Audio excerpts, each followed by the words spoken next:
म जाकिर हुसैन, पूर्व राज्य मन्त्री, संविधान सभा सदस्य, राष्ट्र निर्माण दल नेपालको महासचिव र प्रतिनिधि सभा सदस्यको निर्वाचनमा समानुपातिक तर्फको उम्मेदवार।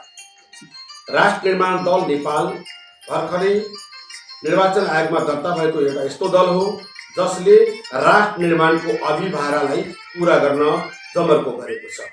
राष्ट्र निर्माण भनेको देशको समुन्नति, देशको शान्ति, देशमा भाइचारा, देशको अस्तित्वलाई संसारको सामु चिनाउने प्रण समेत हो। राष्ट्र निर्माण दल नेपालमा भ्रष्टाचार मुक्त नेपालको परिकल्पना गर्दछ। राष्ट्र निर्माण दल समृद्ध नेपालको परिकल्पना गर्दछ। राष्ट्र निर्माण दल सबै समुदाय बीचको सौहार्द वातावरणको परिकल्पना गर्दछ।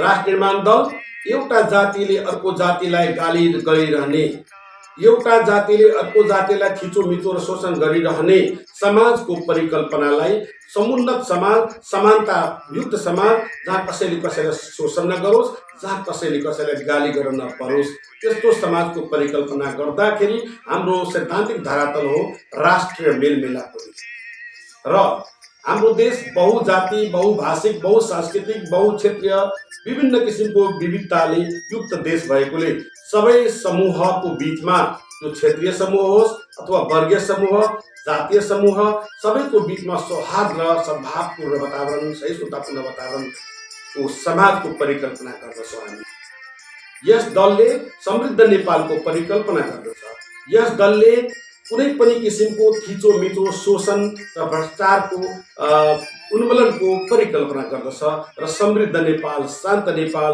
विश्व मानचित्रमा एउटा सभ्य समाजको परिकल्पना गर्दछ। यस्तो दलमा तपाईहरूको मत, तपाईको देशप्रतिको आघात, श्रद्धालाई पनि समेत प्रकट गर्न सक्दछ। कसैले पनि कुनै किसिमको दुविधा नराखी, कसैले कुनै किसिमको शङ्का उपशङ्का नगरी यस दलको नेतृत्वलाई स्वीकार गरेर कुनै पनि समुदायले कुनै पनि दलको नेतृत्व गर्न सक्दछ। हो, यस दलको नेतृत्व एउटा मुस्लिम समुदायको हिजोको पूर्व मुस्लिम आयोगको पूर्व अध्यक्षज्यूले गर्नुभएको छ, समीम अन्सारीज्यूले। यसको मतलब कतिपयले यसलाई, कतिपय मिडियाले यसलाई मुस्लिमहरूको पार्टी भनेर यथार्थ होइन।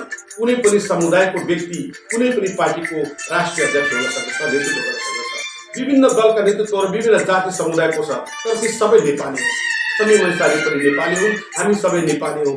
नेपालको समृद्धि, नेपालको विकासको परिकल्पना गर्ने कुनै पनि समीम अन्सारी अथवा कुनै पनि यादव, कुनै पनि महतो, कुनै पनि नेता, कुनै पनि चौधरी, कुनै पनि मण्डल अथवा कुनै पनि कोइराला, कुनै पनि दाहाललाई स्वीकार गर्न सकिन्छ भने एउटा समीम अन्सारीले पनि स्वीकार गर्नुपर्दछ। किनभने समीम अन्सारी, जाकिर हुसैन, खगेन्द्र प्रसाद ढकाल, गुरु देवराम जस्ता व्यक्तित्वहरूले परिकल्पना गरेको यो पार्टी नेपालको समृद्धिको लागि, नेपाल निर्माणको परिकल्पना हो। तसर्थ हामी यहाँहरूसँग अपिल गर्दछौँ, हामी भिक्षा माग्दछौँ, तपाईँहरूको एउटा भोटले नेपाल निर्माणको यस अभियानलाई मजबुती दिनेछ, सबलता दिनेछ। यस अभियानमा तपाईँहरूले सहभागी हुनुहोस्। सहभागी हुनको लागि तपाईँहरूले आफ्नो अमूल्य मत गोलो घेराभित्रको पानीको बोतल छाकमा दिनुहोस्।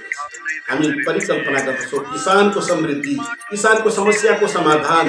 हामी परिकल्पना गर्छौँ विद्यार्थी युवाहरूको समस्याको समाधान। हामी परिकल्पना गर्दछौँ आज युवाहरू विदेश जाने जो होडबाजी चलेको छ, त्यो होडबाजी रोकेर नेपालमै रोजगार दिने कुरा र हामी परिकल्पना गर्दछौँ सुशासनको, जहाँ सबै समूहको, सबै नेपाली जनताको विकास समृद्धि हुन सकोस्। कसैले दुई पैसा खोल्नु नपरोस्, कसैको काम नरोकियोस्। अदालतको प्रक्रियामा होस् कि सिडिओ कार्यालयमा होस् कि प्रहरीमा होस् कि विद्यालयमा होस् अथवा कुनै पनि मालपोत कार्यालयमा होस्, कुनै पनि किसिमको ढिला सस्ती अथवा त्यहाँ हुने विभिन्न किसिमको अनियमितताको बन्द होस्। यस्तै कुराहरूको परिकल्पना गर्दछौँ र नयाँ नेपालको निर्माणमा नयाँ युवा पुस्ताहरूलाई नयाँ इनोभेसनको साथ उहाँहरूलाई अगाडि बढाउनुपर्छ भन्ने प्रणका साथ यो पार्टी लागिपरेको छ।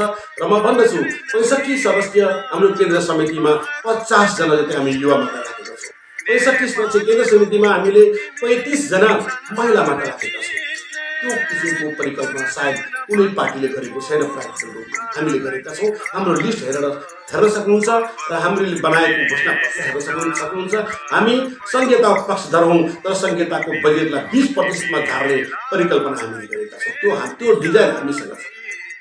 तसर्थ राष्ट्र निर्माण दलको गोलो घेराभित्रको पानीको बोतल छापमा मतदान गर्नुहोस्। हामीले थोरै मात्रै नयाँ पार्टीबाट थोरै मात्रै देशभरिमा थोरै मात्रै प्रत्यक्ष निर्वाचनमा उम्मेदवारी दिएका छौँ। हाम्रा प्रत्यक्ष निर्वाचनमा भाग लिएका उम्मेदवारहरूलाई विजय गराउनुहोस्। सँगसँगै हामीले केही सङ्ख्यामा समानुपातिक उम्मेदवार सबै जात जाति सबै समूहकालाई लिएर हामीले उम्मेदवारी दिएका छौँ र हाम्रा उम्मेदवारहरू प्रायःजसो मास्टर डिग्री होल्डर अथवा मिनिमम कमसेकम स्नातक होल्डर शिक्षित व्यक्तित्वहरूको एउटा समूह हामी खडा गरेका छौँ। भोलि हामी संसदमा प्रवेश गऱ्यौँ अथवा भोलि हामी सरकारमा प्रवेश गऱ्यौँ भने हाम्रो उपस्थिति संसदको उपस्थिति तपाईँहरूलाई हेर्ने लायक हुनेछ, गर्व गर्ने लायक हुनेछ। तसर्थ समानुपातिक भोट पनि गोलो घेराभित्रको पानीको बोतल छाप्न दिनुहोला र यो दललाई राष्ट्र निर्माणको अभियानमा उभियाउनको लागि राष्ट्रिय पार्टी बनाउनको लागि तपाईँहरूको अमूल्य मत हाम्रो लागि अमृत साबित हुनेछ। तसर्थ पुनः नमस्ते नमस्कार भन्दै पुनः अस्सलाम वालेकुम भन्दै तपाईँहरूलाई यस दललाई राष्ट्रिय दलको रूपमा स्थापित गर्न सहयोग गर्न आह्वान गर्दछु। म महासचिव राष्ट्रिय निर्माण दलका महासचिव र समानुपातिक उम्मेदवार मोहम्मद जाकिर हुसैन। धन्यवाद।